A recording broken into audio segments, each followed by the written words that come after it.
So good afternoon, everyone. Thank you for joining this site seminar.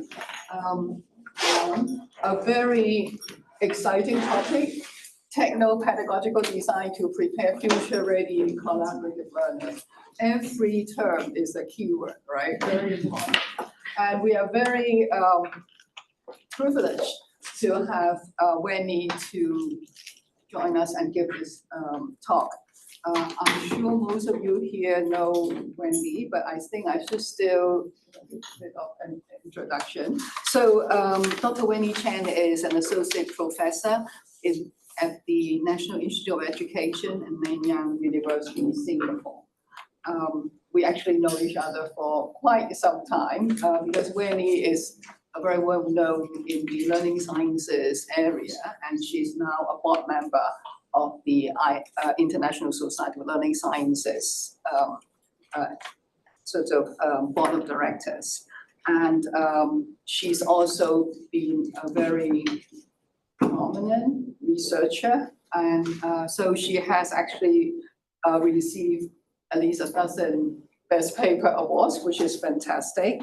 And she's also the editor-in-chief for the Journal of Computers in Education, and also Learning, Research and Practice. In fact, she's the founding editor of that journal as well. So without further ado, may I invite all of you to join me in welcoming Dr. Wenli Chen. Thank you, Nancy, for the nice introduction. Yeah. So and thank you for the invitation to be here. It's my honor to be here to interact with faculty and also students from Hong Kong U. And I believe our research agenda in Singapore actually is quite aligned with many of the faculty members and the students what we are doing here. So I'm here not just for sharing, but also for learning, interacting, and again, trying to get some new insights and seeking for collaboration. So if you are interested, feel free to come to me. Yes, some of the research project is not just led by me. Some of the projects are done by my colleagues at NIE as well.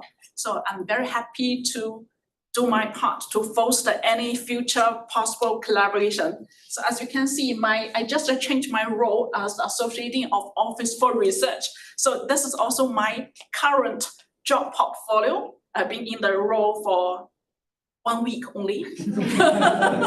So yeah, so my job is for capacity building of all the researchers at NIE, and also trying to look into international collaboration so that we can do some more impactful work in this field, in the learning sciences and the CSCL. Okay, so without further ado, let me further unpack. So preparing future-ready collaborative learners. So this is my core research inquiry in the past 20 years. So my PhD was in communication studies. Actually, it's not in education. Yeah, I was a journalist before my PhD research. So I've been doing the collaborative learning for a long time, but I think now the collaborative learning, we all know it is much more important than before. It is in such an interconnected but a fragmented world. So, and in Singapore, collaborative learning has been identified as a core 21st century competency for very, very long. So it is always there. It never disappeared, things 20 years ago. So in this Swiss role, so communication, collaboration, and the information skills is always highlighted as one of the core competencies of our Singaporean students. And in line with this kind of a research agenda, there's a group of researchers at NIE Singapore. We are doing techno-pedagogical design. So some of you might be curious, why use this term? Why not technological? Why not pedagogical? Because we found they are intertwined. And this kind of a pedagogical design will affect our technological design. And the new advancement of technology will affect our pedagogical design. So that's why we use the term techno-pedagogical design, or sometimes we use a pedagogical techno-design. Yeah. So rather than treat it totally separately. Yeah. So, and another context of Singapore is secondary school. All the students in Singapore, they are going to get personal learning devices. So this brings a lot of opportunities and the challenges for technology-enhanced learning, be it in classroom or out of the classroom, because this is their personal devices. So with such a technology provision, it is also a challenging part for the teachers to design meaningful collaborative learning experiences. So actually, as a learning scientist, we are trying to do something about it. So this slide summarizes what I did in the past 20 years. So at the core, I'm designing meaningful collaborative learning experiences and environment in authentic classroom environment. So I start my early career of my research project. They are all school-based, classroom-based. So when I was assistant professor, I spent 2 days per week just immerse myself into the classroom, trying to understand what is going on and see whether we can do something to make a positive change to the classroom. And now we don't have that kind of a time, but I start with a school-based, design-based research project. Then with the time, we have been building a lot of tools, pedagogies, learning design principles. Then it's very natural in the higher education context in my university and in some other university of Singapore, those faculties, or administrators, they come to me, see, are we able to implement what you have developed in your research project in the K-12 school? So then we start from the ecological validity of our design, then we do the external validity of our design. We're implementing all those designs in the higher education classroom. And while we're implementing our pedagogical design, technological design, in the real classroom, we found out we do have a lot of questions. For example, in those pedagogical models, do we need individual preparation in our Asian context or not? Or when we are designing a specific tool, do we want to create a group awareness component or not? Do we want to have dashboard or not? When we are doing the peer feedback, do we want to have a class level peer feedback? So all those questions come to our mind. Then we start to do the lab-based experiment. So one experiment is to test one design, and we are trying to look into the internal validity. And the insights generated from this lab-based experiment will also inform our classroom pedagogical design. So this kind of a circle summarizes what we are doing. So for today's talk, so I will give you just an overview on what we are doing in the classroom-based techno-pedagogical design, and what are the lab-based experiments to validate those specific learning design. And along this line of research inquiry, we are using a lot of science of learning method. So science of learning in Singapore context, we are referring to some kind of a hard science, including neuroscience, AI science. So I'm trying to understand the holistic engagement of the students when they are interacting with another people, when they are using a particular tool for collaborative learning.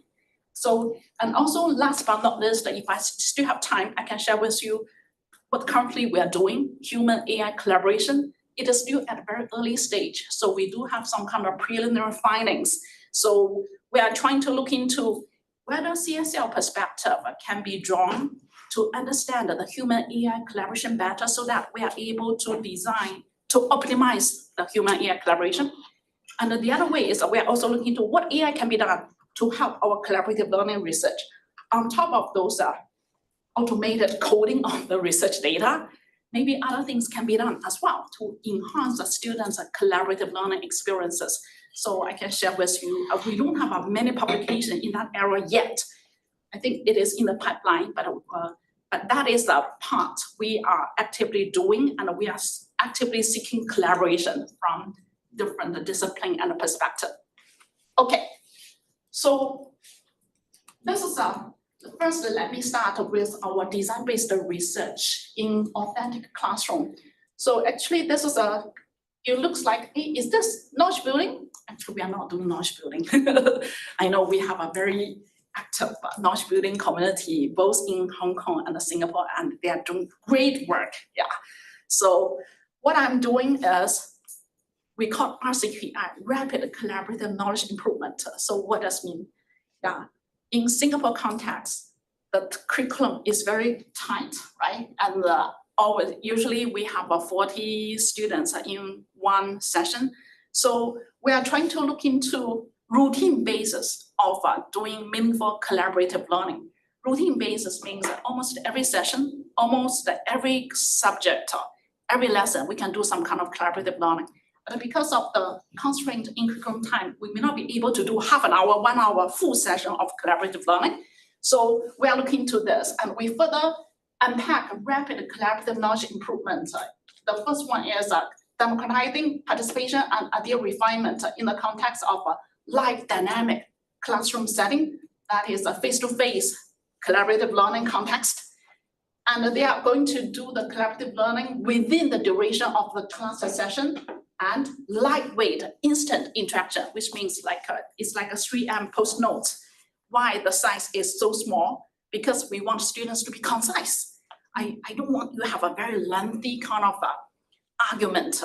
Actually, the longer, the deeper is harder for brainstorming sometimes.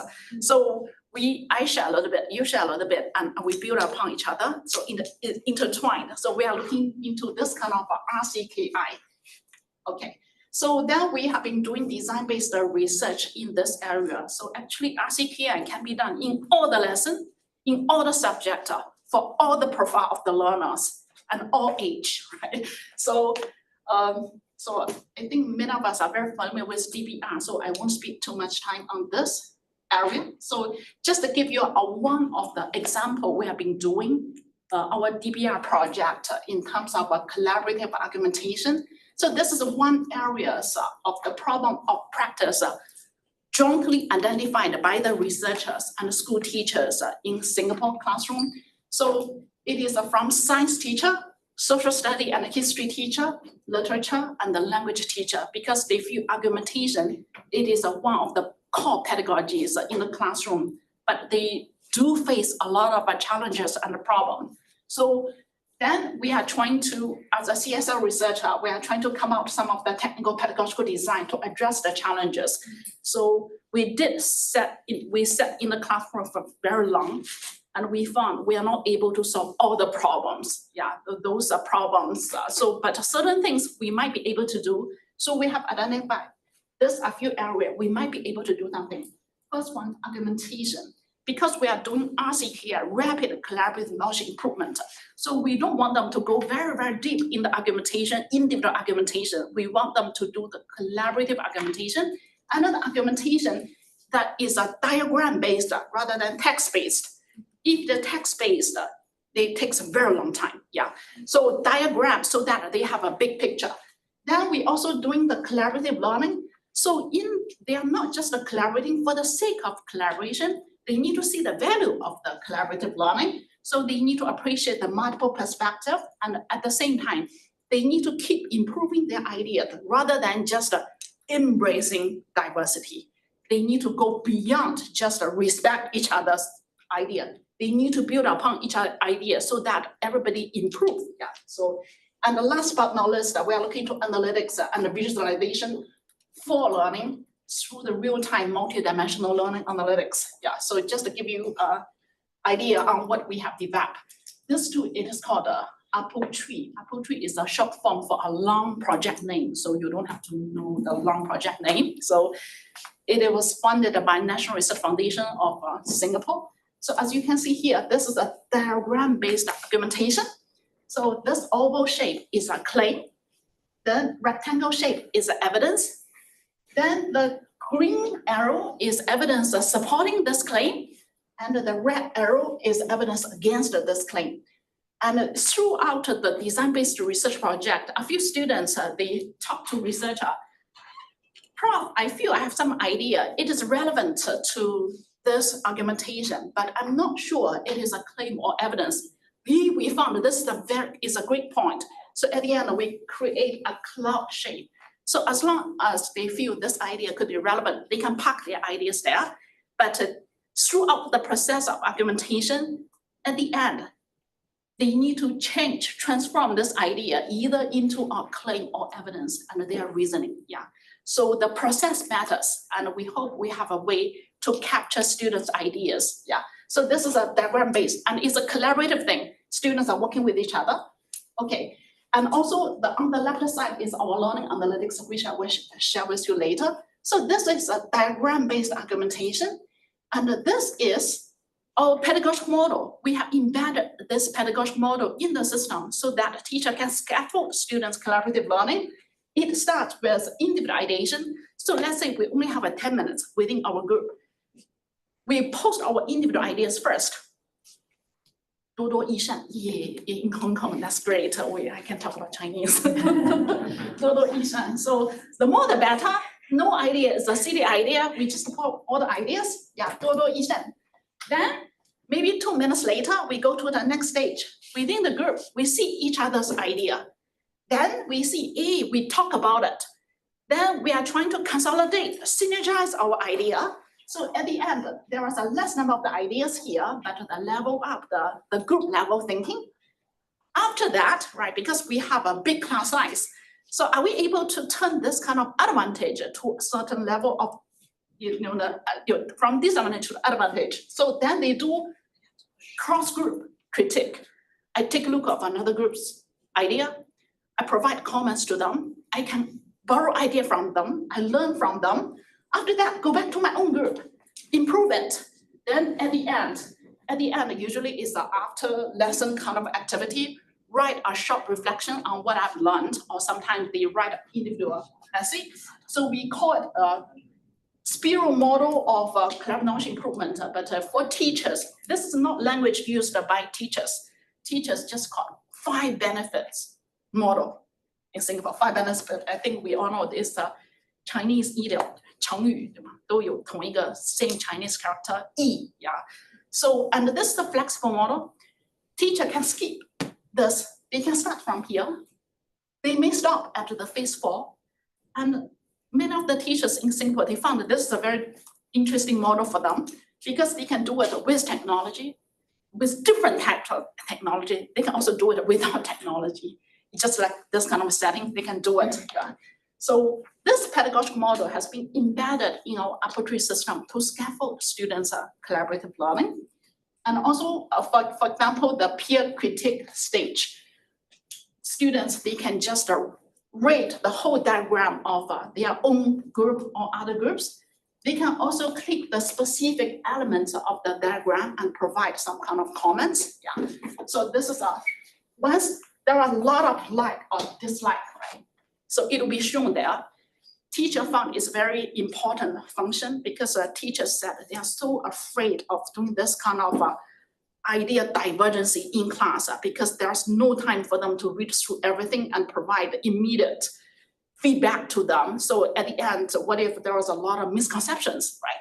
So we said, are you able to so-called provide some kind of empower students, their agency, they do the peer critique. That's the nature of peer critique.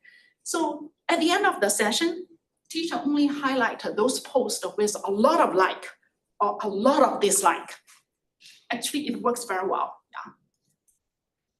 Okay. Yeah, this is a learning analytics, automated learning analytics. So we are the group of researchers. Usually, we are not doing data-driven analytics in this project.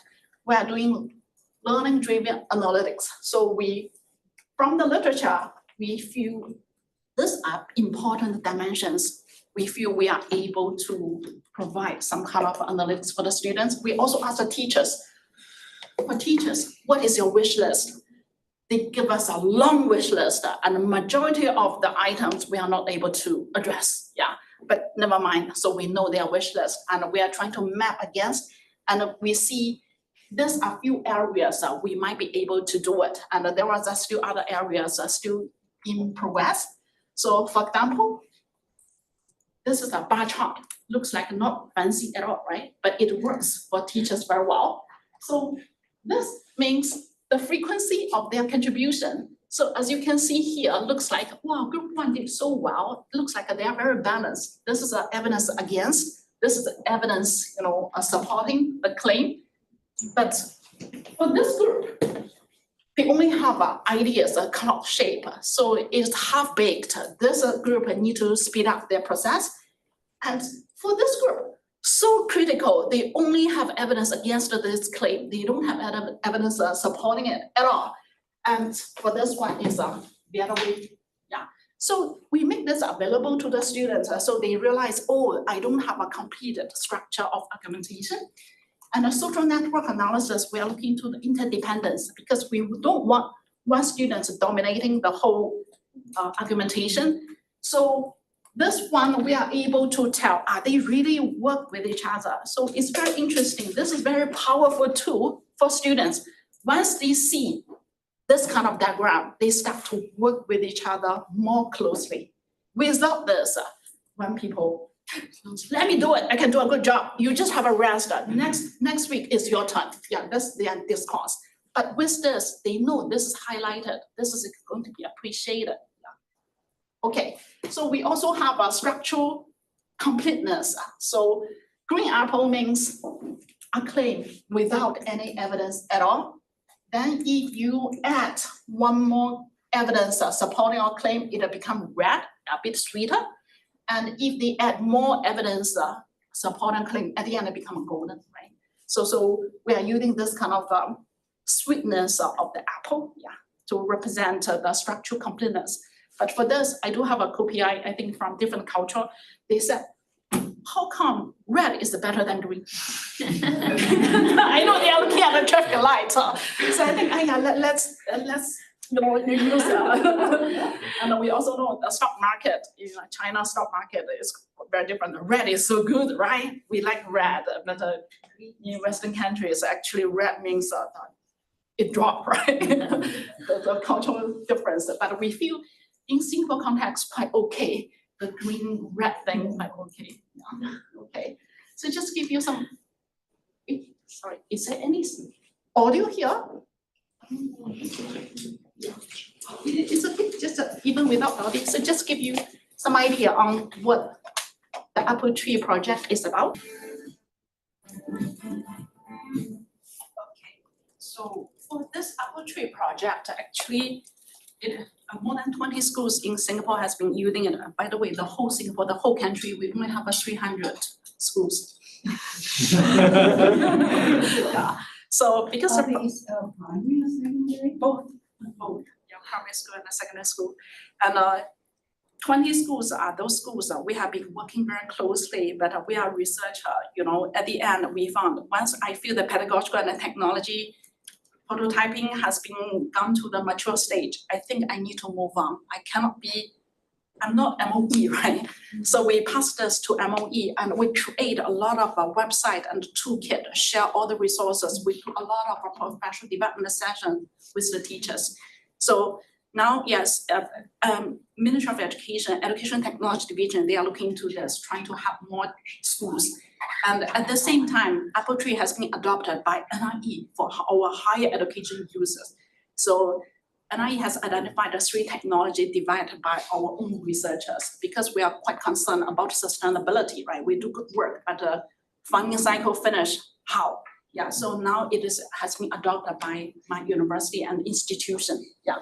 So just to share with you one example on what do you mean by pedagogical and technological design. So they are intertwined. The 5 benefits model actually is embedded in the system. And all the design, we have an intention because as an educational technologist, sometimes they're so attractive. We can develop this, we can develop that. The initial version of our learning analytics, we felt so proud, so fancy, and we presented to the teacher. Teacher said, I'm overwhelmed. I don't know what you are doing. This doesn't help me much. So then we found, okay, it is good for our publication from researchers' perspective, process-oriented analysis, but it doesn't help teachers on the spot. So we feel, okay.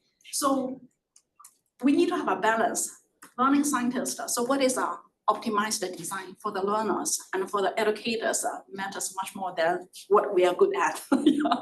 Okay, so that is my school-based research. Actually, Apple Tree is one of the technology. We do have a few more technologies, but I don't think we have time to talk about it. So some of the system and the pedagogical design, it is used in higher education. Yeah, it's from the K-12 school. Now we are using it for collaborative lesson design for our pre-service teachers training, right? Okay.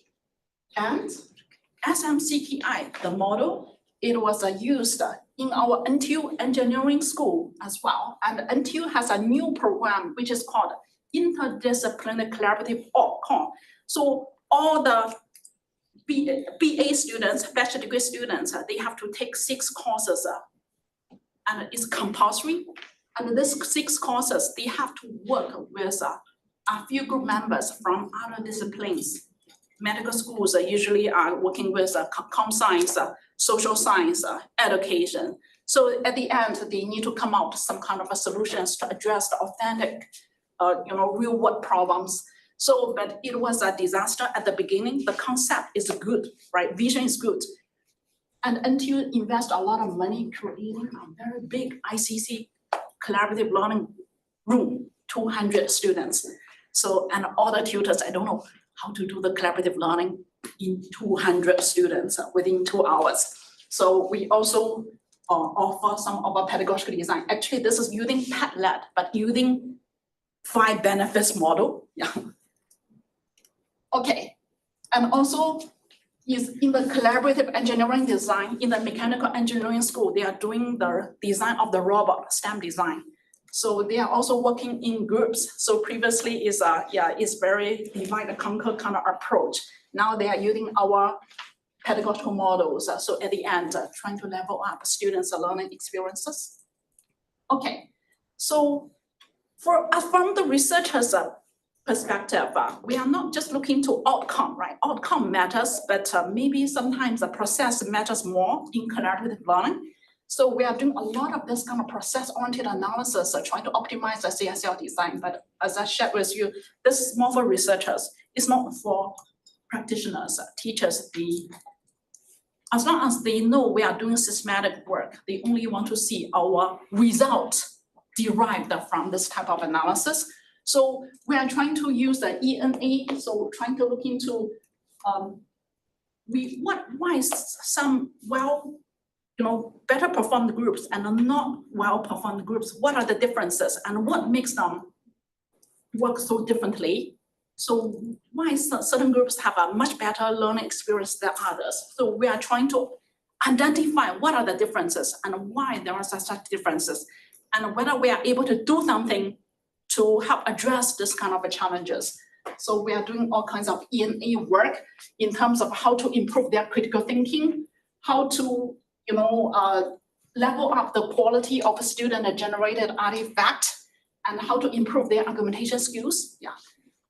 And we are also doing the lexical analysis, and we also find out, this is very micro level kind of analysis, right? Is sometimes we are looking to this. It is a face-to-face CSCL environment.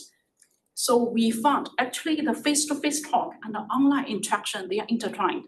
So sometimes the most effective very pivotal moment for successful collaboration, it is across medium. So maybe first time I talk, then we use medium. I think that is a more effective way. Then we talk a lot. Then because the teacher asks us to generate some artifact, then we summarize and put it there. This is not very effective way. So we have those kind of findings from this kind of lexical analysis. And we also do this kind of Sankey diagram. Now the UTM analysis is about their knowledge element. We are trying to understand why certain ideas at the end disappear, why certain ideas get expanded, extended, or maybe synergized, or maybe further developed. So we are trying to understand the idea level, how idea develop at the group level and individual level. So in what situation the group decide to abandon this idea? In what situation they decide to combine, level up? So we are doing this type of analysis. So very a lot of process oriented analysis. We are trying to look into why certain group they want to do consolidation at the beginning. Yeah, so it's very interesting. They have a conclusion first. Then they are trying to articulate why. So some group are doing in that way, some group are doing deductive way. So all this actually gives some kind of insights on maybe we can, for a certain effective way, we can make more explicit in our teachers' instruction and design, rather than lead the different groups to carry out in their own way. Yeah. Okay, so this is the qualitative uptake analysis. I think long time ago it was developed by Dansa's group, but we found sometimes it's very interesting. We are trying to look into the pivotal moment. What are the pivotal moments that make our group very successful? But sometimes a very good group, smart group, they fail, right? What are the pivotal moments? What are the lessons we learned? So we are trying to identify this kind of a moment. And with this, so we always ask, so what, right? We do so many process-oriented analysis. We publish, right, in Tier 1 journal. So what? Will this have some kind of implications to our teaching and learning? So actually, we are all trying to identify those missed opportunities in collaborative learning. So missed opportunity means we do have our technical-pedagogical design, and we're expecting through the design, they are able to reach from here to here. And many groups, they are able to do it.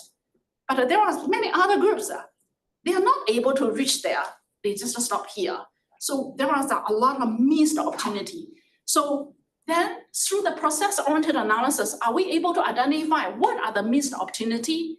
And maybe we are able to address this kind of issues, right? So for example, at the teachers level, we found time allocation and is an issue. So some teachers are giving too much time for the collaborative learning, which no need. And also what is considered as a very good collaborative learning task. So we are looking to low floor design principle. Low floor means that even I'm not have a lot of prior knowledge, but I also can contribute in the individual preparation phase. Wider wall, we embrace diversity. It is good if that kind of the problem to be solved, it can have a multiple pathways, right? And a high ceiling, which means it can go very high. Yeah, there was no ceiling stopping us. And we also identified a lot of missed opportunities in the process of a collaborative learning, and we are trying to address this missed opportunity through our pedagogical and technological design. Okay, so I will speed up a little bit. So with this, with those things, then this model, 5 benefits model, actually some of the faculty members and the school teachers, they are asking us, do we really, how confident are we that we really need individual preparation? And do we need, how, it doesn't mean we're providing time for peer critique, they're going to do it very well.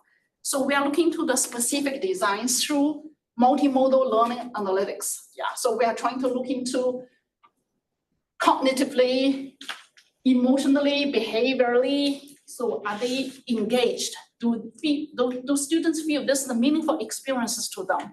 So, and also in Singapore, right? So we are trying to, cognitively, I think Singapore students are doing very well. Currently, we are looking to social emotional learning, especially for some of a disadvantaged group of students. This is the Ministry of Education's agenda, and they do hope researchers can do something about it. Yeah, so we are looking to this area. So then we are doing multimodal learning analytics in classroom first, then we do it in the experimental design setting. So we are looking into a lot of measures, right? Gaze, speech, facial expression, proximity, body language, online interaction, verbal interaction. Yeah. Then in the experimental design, we simulate this kind of a collaborative learning, but using a lot of multimodal learning analytics data collection technique. So we are using FNIRS, so the functional, we are looking to the interbrain synchrony. So which means that if both of us, we are collaborating, if I'm very highly activated, my brain, if you are also highly activated, which means that our synchrony is there, right? And we are also doing the eye tracking analysis. We are looking into joint interaction.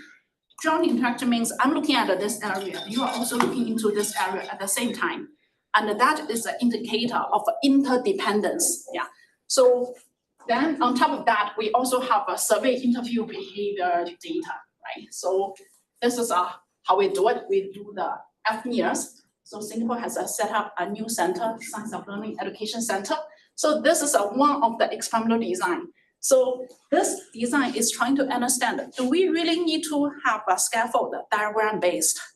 So evidence for evidence against, we start with a Tomin's model initially. So we are trying to look into our hypothesis. Well, this kind of argumentation model offload students' mental resources so that they can do something else. Yeah. So this is our result. We found, hey, with those argumentation scaffolding, actually students have a higher quality of a product, which is not surprising, right? Yeah, but what is interesting is here. So here, this bar, actually the red color means a highly activated brain, and the blue color means are not activated at all. And we found actually when there was no scaffolding, and the brain activation is high, as a lot of red, but with the scaffolding, actually it is blue, means use less mental resources. Good or not, we don't know. Okay, but we keep asking ourselves, so what kind of questions? But this result showed us with the scaffolding, those argumentation model, students are going to have a higher quality product, but a less cognitive load. Yeah. But less cognitive looks like good, but we found yeah, even less cognitive load. We thought, oh, then you have more mental resources to do other things, and we found that they didn't do other things. So then it's a true interview, right? So now, the more this kind of neuroscience work I do, the more I value survey and interview. Yeah, because it will help us better understand what is happening. Yeah. Okay, so this is one of the designs. So as you can see, we are looking to this experimental design is to address whether do we need to provide scaffolding or not, right? The next one, we are doing the individual preparation. Individual preparation is needed or not, right? So many teachers are asking us this kind of question. And in Singapore context, Asian students are usually, they appreciate individual time, usually. Let me think 1 or 2 minutes, and I will tell you.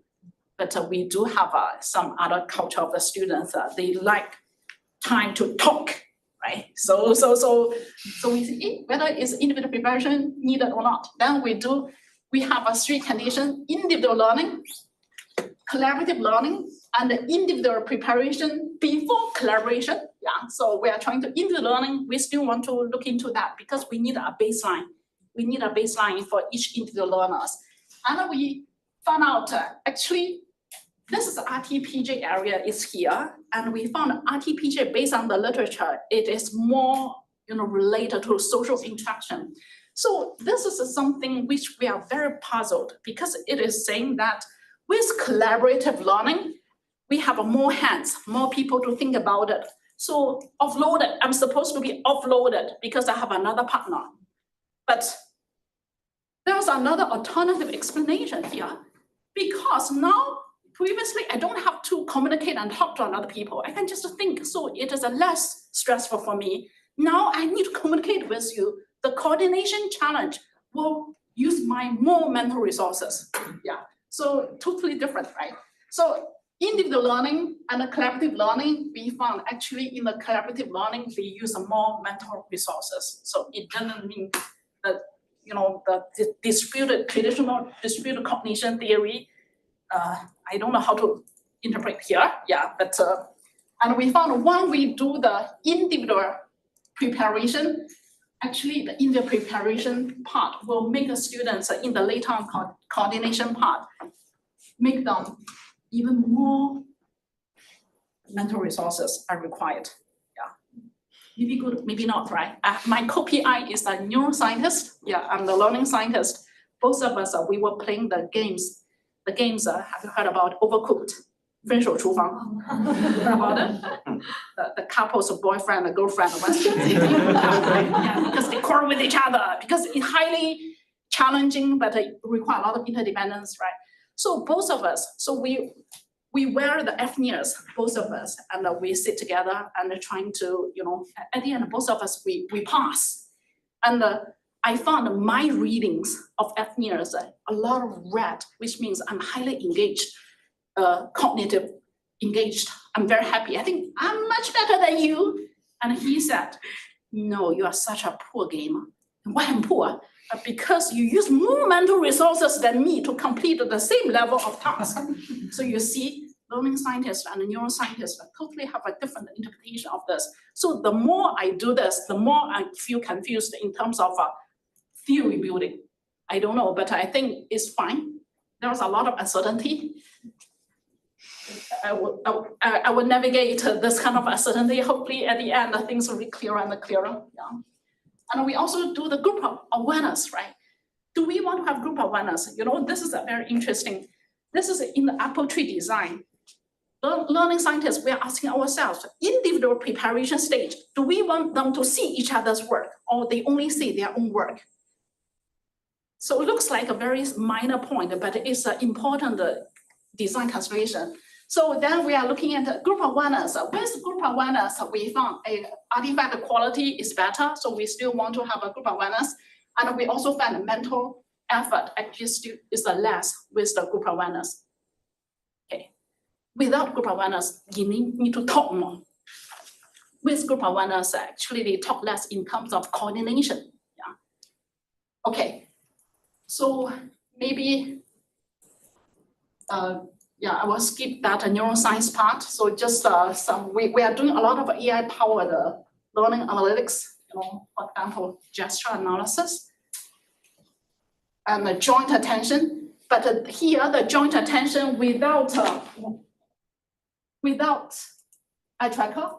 So we just using AI techniques trying to look into their joint attention, and we found what's the implication of this? We always ask, so what? We have so many data, and we found some of the university professor, they said, I know how I like this. I think, why do you like it? He said, sometimes I don't know what is going on when they are talking. There are so many groups, but with your joint attention, at least I know whether there was some kind of collaboration or not.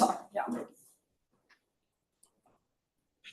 So, and also facial expression. So I think I will skip this part. Yeah. So just share with some of the, so within